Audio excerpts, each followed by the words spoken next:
What if Canada's next fighter jet decision isn't just about air power, but independence? What if billions in defense contracts are the last real leverage Ottawa holds against Washington? Over 12,000 jobs, factories in Ontario and Quebec, exports to Europe, or deeper dependence on a partner that keeps rewriting the rules. Gripen or F-35, this isn't procurement. It's Canada choosing who it wants to be for the next 40 years. As tariff tensions and political drama play out in Washington, a major defense agreement is quietly reshaping Canada's future. Saab has increased its commitment from 10,000 to 12,600 Canadian jobs, tied directly to the potential sale of Gripen fighter jets and GlobalEye surveillance aircraft. Unlike earlier vague promises, this plan now includes full-scale production facilities in Ontario and Quebec, plus a nationwide supplier network involving businesses across Canada.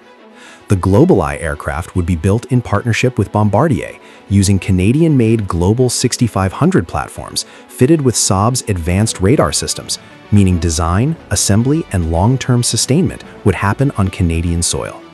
Saab emphasizes sovereign capability, offering Canada not just jets, but independent control over maintenance, production, and defense technology. Even more significant, these factories wouldn't serve Canada alone. They would manufacture aircraft for global export, positioning Canada as an international aerospace hub. With countries like Ukraine reportedly interested in large orders, the proposal could transform Canada into a key player in global fighter jet production while strengthening domestic industry and strategic independence. If these aircraft are built in Canada by Canadian workers, the impact goes far beyond economics. It would strengthen our industrial base while directly supporting a democratic nation like Ukraine. And Ukraine isn't alone. Major European powers such as France and Germany are also seeking advanced surveillance platforms, potentially positioning Canada as a production hub for Europe's next-generation defense systems. This momentum grew after the EU-Canada summit, where both sides aligned on participation in Europe's massive €1.3 trillion defense procurement expansion. As European nations diversify away from heavy reliance on US defense suppliers, the Gripen and GlobalEye are increasingly seen as credible alternatives. A finalized Saab deal would mean factories in Ontario and Quebec, a nationwide supply chain, and Canadian-built aircraft exported across Europe, powered by Canadian steel, aluminum, composites, and electronics. Such a shift would transform industries hit by US tariffs into drivers of a new defense manufacturing era built on partnership, not dependency. Saab's proposal is no longer theoretical. It's structured, ambitious, and backed by European momentum. At this stage, Canada sticking with the F-35 would likely come down to only two scenarios: either yielding to sustained US pressure or receiving an exceptionally generous binding trade offer that removes tariffs and guarantees long-term economic security. Without that, the strategic and industrial logic of diversification becomes increasingly difficult to ignore. There's a hard lesson in recent history. Agreements with Washington often shift with politics. NAFTA was renegotiated under pressure. The US exited the Paris Climate Accord, withdrew from the Iran nuclear deal, and abandoned the Trans-Pacific Partnership. Even COSMA has been publicly dismissed as irrelevant. The pattern raises a serious question. How durable would any new US guarantee really be? That's why basing Canada's long-term defense and industrial strategy purely on American assurances looks increasingly risky. This isn't emotional, it's strategic realism. At the same time, concerns about shifting away from the F-35 deserve serious attention. Defense analyst Justin Massey of the University of Quebec has raised a fair point. If Canada moves to the Gripen, would the US fully integrate it into NORAD systems? NORAD depends on seamless interoperability, and the US operates the F-35. Massey also argues that a token fleet of 16 F-35s would be largely symbolic, not operationally decisive for continental defense. That concern shouldn't be dismissed. But there's another side to the equation. The F-35 ecosystem, software updates, sustainment systems, mission data files, logistics networks, is deeply tied to US control structures. Locking into a platform entirely managed by a partner, currently applying tariffs and economic pressure, introduces its own strategic vulnerability. Meanwhile, European allies are expanding defense budgets and inviting Canada into collaborative industrial partnerships as an equal participant. The Gripen is NATO interoperable and operates with standard alliance data links. Technically, integration is feasible. If obstacles arise, they may be political rather than technical. At its core, this debate isn't just about aircraft. It's about risk concentration versus diversification, dependency versus sovereignty, and whether Canada's defense posture should hinge on one supplier or reflect a broader network of partnerships in a shifting geopolitical environment. In short, the claim that the Gripen can't work within NORAD is less about technology and more about politics. The aircraft is NATO interoperable. If integration were blocked, it would likely reflect political pressure, not technical failure.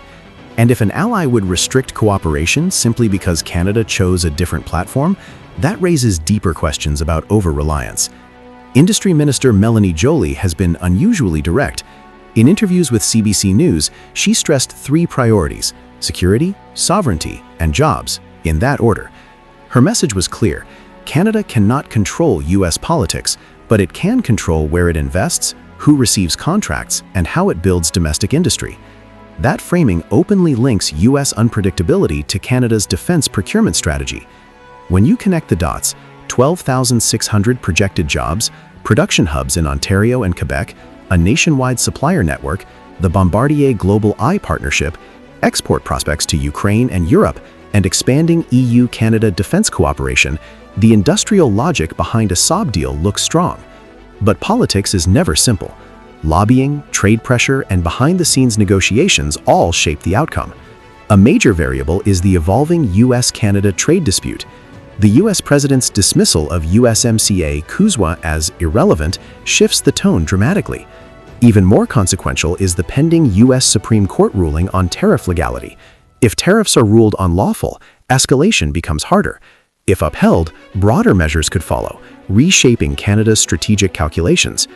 Given that uncertainty, a rapid fighter jet decision is unlikely. The procurement itself is leverage. As long as the F-35 remains on the table, Washington has incentive to moderate its approach. Billions in contracts, US jobs, and partnership prestige are at stake. If Canada pivots to Saab, that leverage disappears. And that's precisely why Ottawa may keep the decision strategically unresolved for as long as possible. The government understands the leverage at play. Ideally, Canada would simply make a sovereign decision and move forward. But in reality, Ottawa is likely waiting, watching US midterm elections, the Supreme Court's tariff ruling, and upcoming USMCA renegotiations before committing.